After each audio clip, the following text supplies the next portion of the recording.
Welcome everyone to today's session. Today we are going to see about extraocular muscles, an interesting and important topic in anatomy. These extraocular muscles are 7 in number, present outside the eyeball, and hence known as extraocular muscles. So now we'll see about the 7 muscles. So out of these 7 muscles, 4 muscles are grouped under recti. Recti is a name given in anatomy for straight muscles, and hence these 4 muscles are straight in nature, and they are lateral rectus, medial rectus, superior rectus, and inferior rectus. Following this, there are 2 oblique muscles, superior oblique and inferior oblique. Followed by this, one extra muscle is there which is known as levator palpebrae superioris. Levator palpebrae superioris. So these 7 muscles contributes to the extraocular muscles. So let us see about the origin of these muscles. As we discussed earlier in the orbit topic, all these 4 recti muscles comes under the origin of a ring known as common tendinous ring. Hope you guys remember.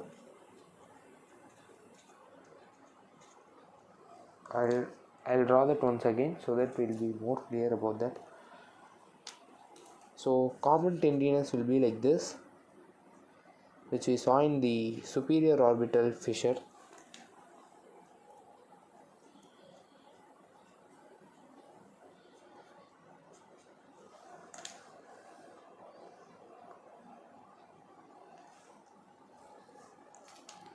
Inside will be the optic nerve, and this was the one which we discussed earlier in the superior orbital fissure. I'll show you the diagram. This stands to be the medial rectus, and this will be a superior rectus, this is the lateral rectus, and this is the inferior rectus. So according to that, this will be our superior rectus, this will be our inferior rectus, this will be our medial rectus, and this will be our lateral rectus. These muscles gets its origin from this ring known as common tendinous ring. Of these muscles, one rectus muscle, the lateral rectus, has 2 origins. That is, a small tendon-like structure will also be present in this lateral rectus muscle, and that head will be attached to the orbital surface of the greater wing of sphenoid. The orbital surface of greater wing of sphenoid. Let us consider to be this to be the orbital surface. It will not be here, but let us assume that orbital surface of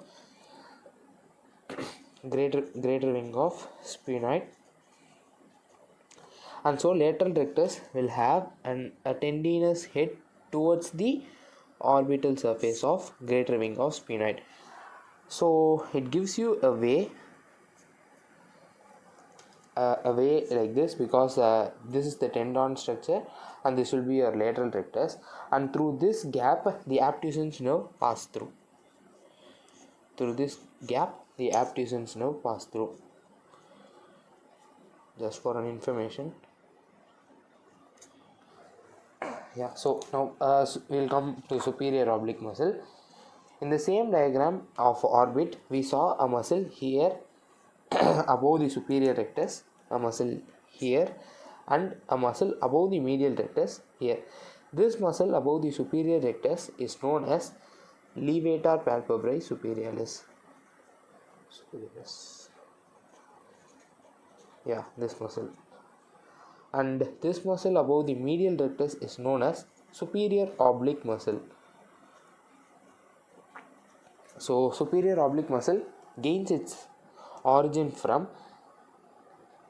here, that is to be precise, this is the lesser wing of sphenoid, that is the orbital fissure, the superior orbital fissure is placed inside the lesser wing of sphenoid, and hence the origin of superior oblique muscle gains its origin from lesser wing of sphenoid, and also the levator palpebrae superioris muscle gains its origin from the lesser wing of sphenoid, as we saw here. In this, the superior orbital fissure will be present inferior to the lesser wing of sphenoid here. So, the lesser wing of sphenoid bears the origin for levator palpebrae superioris and also the superior oblique muscle. So, the other muscle, our inferior oblique muscle. Inferior oblique muscle gains its origin from the inferior side, as we saw on that day. It gains its origin from here. It gains its origin from this bone, from the maxillary bone. So this is about the origin of all the 7 muscles of extraoculars. Now next we will go to the insertion of these muscles. Insertion. So obviously these are extraocular muscles, and the insertion will be in the eyeball. First, recti muscles. The recti muscles gets inserted into the sclera little posterior to the limbus. I'll draw and show you. Let us imagine this to be the eyeball. And so according to the condition, this will be the tendinous ring. So of this eyeball, let us say this to be the sclera, and hence the attachment of these recti muscles will be like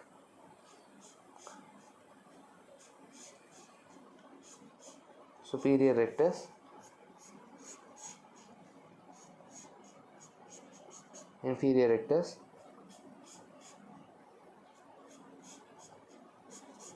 medial rectus, and this is the lateral rectus, that is, it continues here and it gets its insertion over here. So in this way it gains its insertion into the eyeball. Okay, for these recti muscles it is very simple. Now we will go to oblique muscles. Oblique muscles. First we will see about superior oblique muscle. Superior oblique muscle have a tricky course where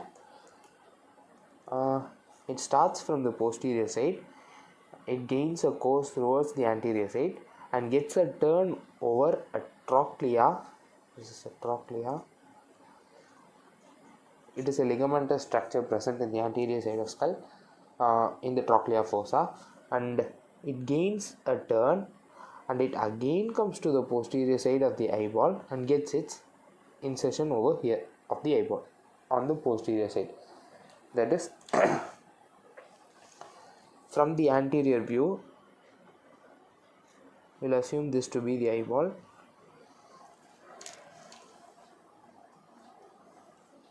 So the muscle gains its origin from the tendinous ring, comes anteriorly, and here is our trochlear ligament.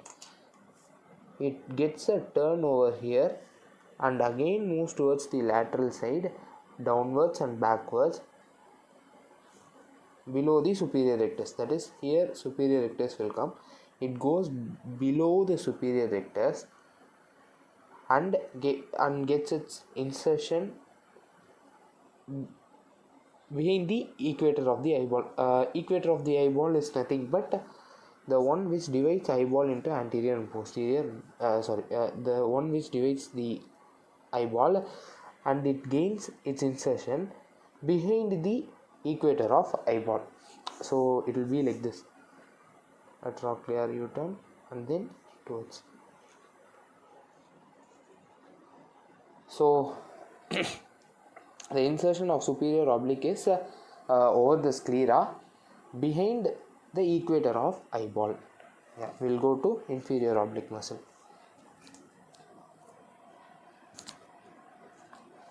Inferior oblique muscle, as we discussed, it gains its origin from the downwards inferior side. It runs laterally upwards and backwards below the inferior rectus. This runs below the superior rectus, and in the same way inferior oblique muscle runs below the inferior rectus and gains its insertion near the superior oblique muscle itself. That is,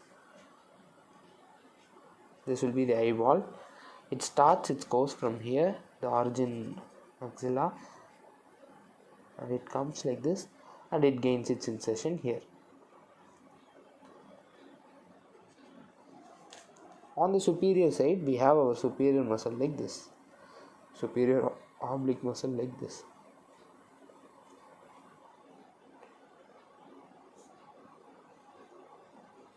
So this inferior oblique muscle gains its insertion near to the superior oblique muscle on the posterior side of eyeball. So this is about the insertion. Now we'll come to the last muscle, levator palpebrae superioris. Now the levator palpebrae superioris has two parts, that is a superior part and an inferior part. Actually, the levator palpebrae superioris muscle helps in lifting the eyelids. So it has two types of muscles, superior and inferior. One is voluntary and another one is involuntary. About the origin, superior muscle gains its origin over anterior surface of superior tarsus. Anterior surface of superior tarsal. Inferior muscle gains its insertion in two regions. One will be our upper margin of superior tarsus, the upper margin of superior tarsus. The other one will be into the superior conjunctival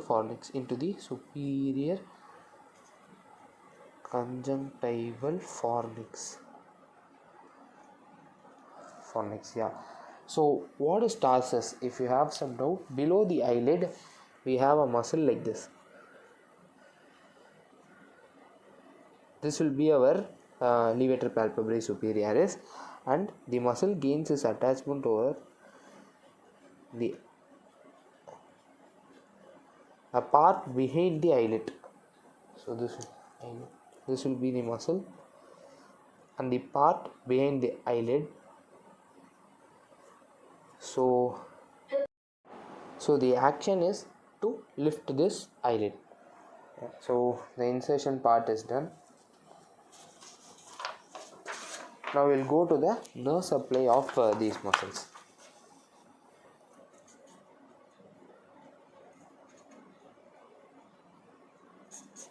Nerve supply is very important, but it is very easy to remember. We have this formula LR6 SO4 and rest 3.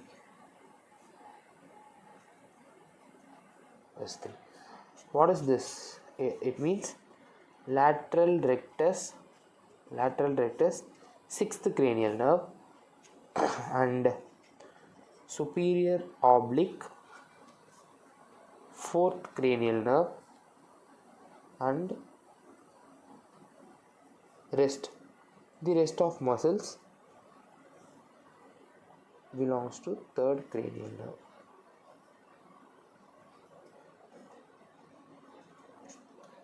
That is LR6. The 6th nerve will be abducens. Superior oblique 4. The 4th nerve will be trochlear. The 3rd nerve will be oculomotor.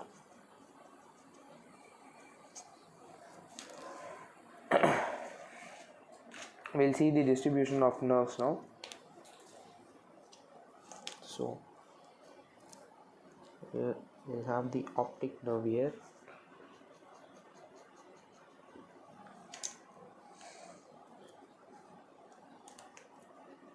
Imagine this to be the common tendinous ring.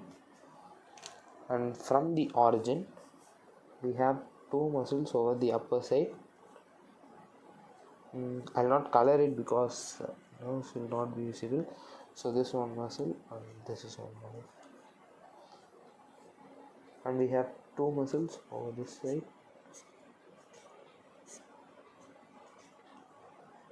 and one muscle here.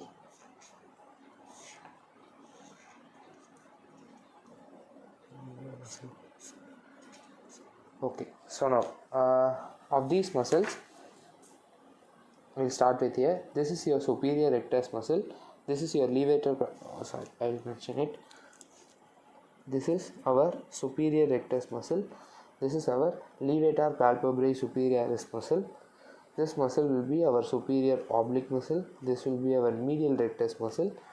This is inferior rectus muscle. This is inferior oblique muscle, and this will be our lateral rectus muscle. So we'll come to nerve distribution. A nerve from here goes and supplies these two muscles. This nerve is the third nerve, oculomotor. Third nerve. To be precise, the upper part of third nerve. The upper part of third nerve. And so as below, a nerve from here will distribute to these three muscles. 1, 2, 3. This is also the third nerve because this applies to the majority of muscles. This, to be precise, the lower part of third nerve. To the lateral rectus, a muscle from here arises, and as we saw above, the lateral rectus is supplied by the abducens.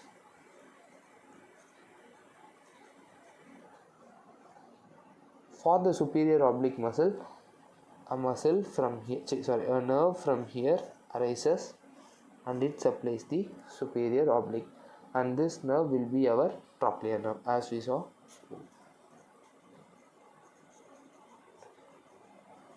So this will be the nerve distribution of or nerve supply of our extraocular muscles.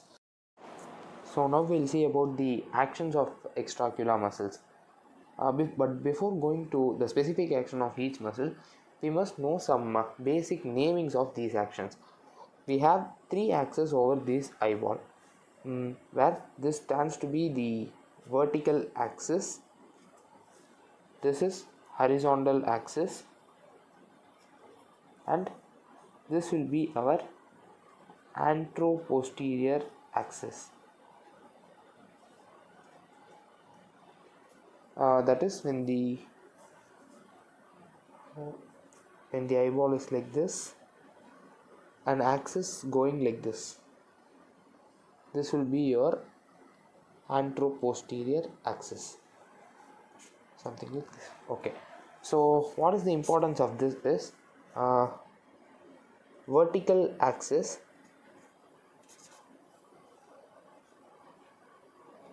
the eye can be rotated this side or this side. That is, it can see away from the nose, that is to the lateral side, or towards the nose.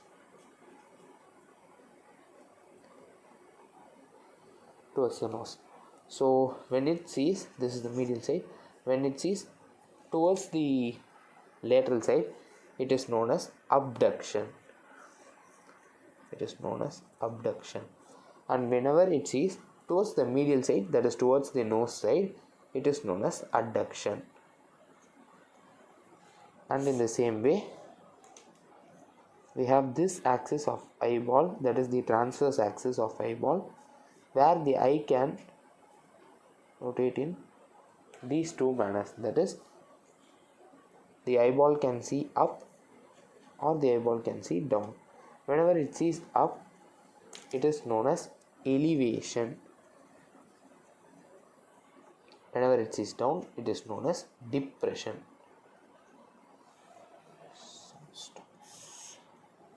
And the last axis, the anteroposterior axis,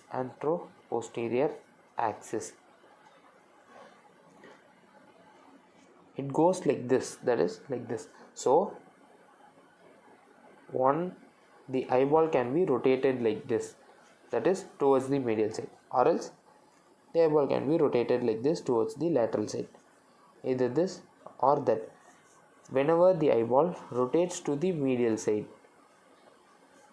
it is known as intorsion, and whenever it rotates towards the lateral side, it is known as extorsion.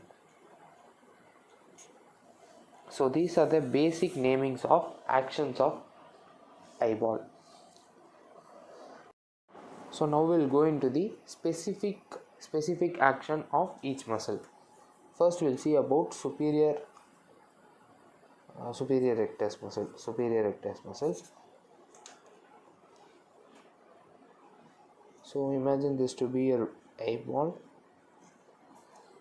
and so the superior rectus will be placed like this. It will be inserted like this. So whenever the force is applied, it gives you elevation, because the eyeball sees up at that time, and since it is placed slightly medial, it gives whenever the force applies, it gives you a medial view. So it gives you the medial view adduction. And finally, as I said before, it is slightly medial, and hence its action gives you a medial rotation, that is intorsion. So these three are the actions of superior rectus muscle. We'll go to inferior rectus muscle. So we'll imagine this to be the eyeball, and inferior rectus muscle will be placed like this. So first, as we saw in the above muscle, the force will be applied here and the eyeball sees down. It gives you depression. And in the same way of superior rectus muscle, when the force applies slightly to the medial side, it gives you the medial view, that is adduction. But this rotation of this muscle, the rotation of this muscle over the anteroposterior axis gives you a lateral rotation, and hence this gives you extortion. So two rectus muscles are done now. We'll go to the medial rectus now. Medial rectus and lateral rectus.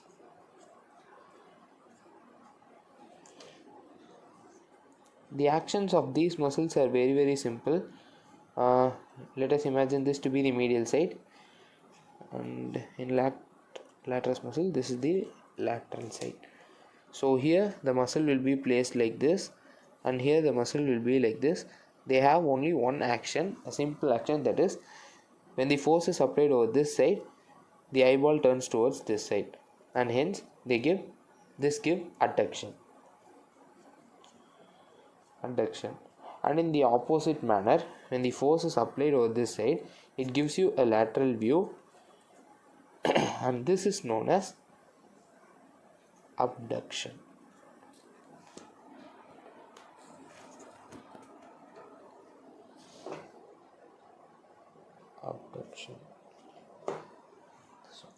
So now we'll go to superior oblique and inferior oblique muscles.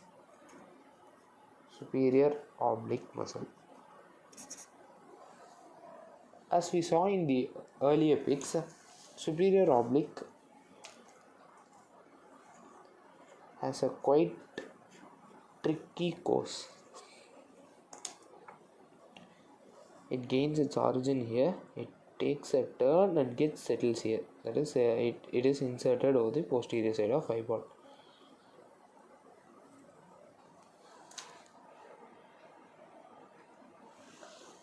So first,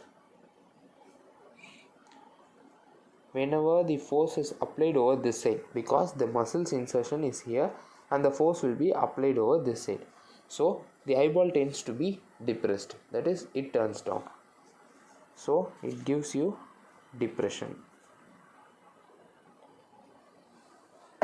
And in the same way, when the force is towards this side, eyeball turns towards this side, that is, towards the lateral view, so it gives you ABD abduction. And at last it is over this side, and hence the action is here and the rotation will be in this side, so it gives you a medial rotation, that is in torsion.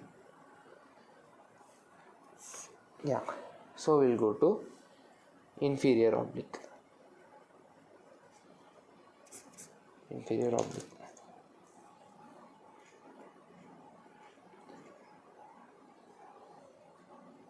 As we saw on the earlier pic, inferior obliques muscle course will be like this.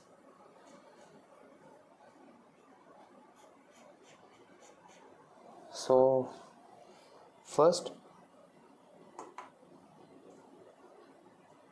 over the transverse axis, the action is like this, and hence it gives you elevation, because the force is over the downwards, and hence the eyeball turns like this, turns to the upper side, so it gives you elevation.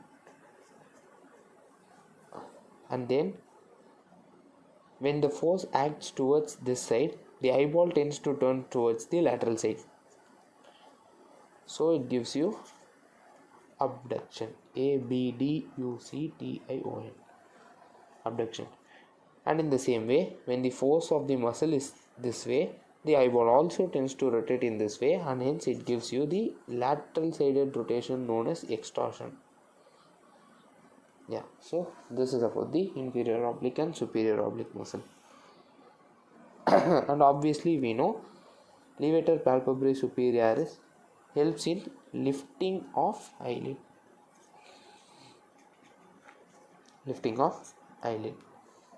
Yeah, so this is about the actions of eyeballs. So now I will like to share some 2 clinical conditions. That is, the first one will be nystagmus.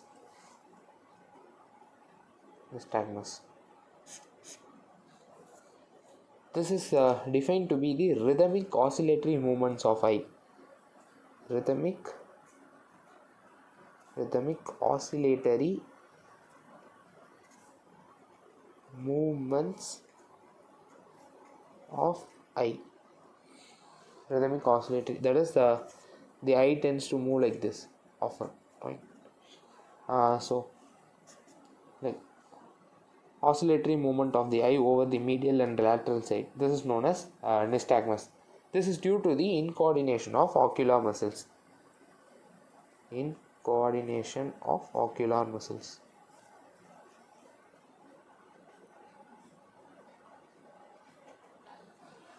For example, you can refer this in Onion movie.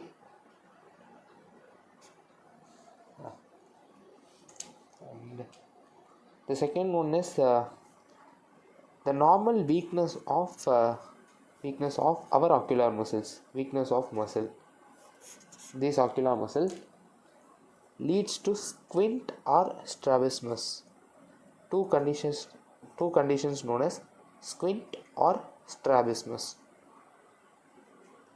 These conditions have 2 types, where one is known as concomitant type,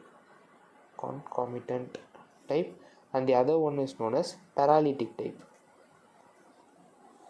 Yeah, in this concomitant type, which may be congenital, it has no limitations of movement.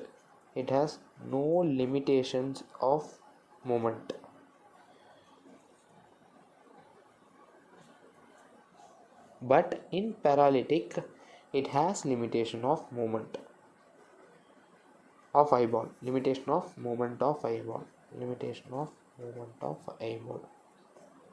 Yeah, so these are two clinical conditions which is important about the ocular muscles.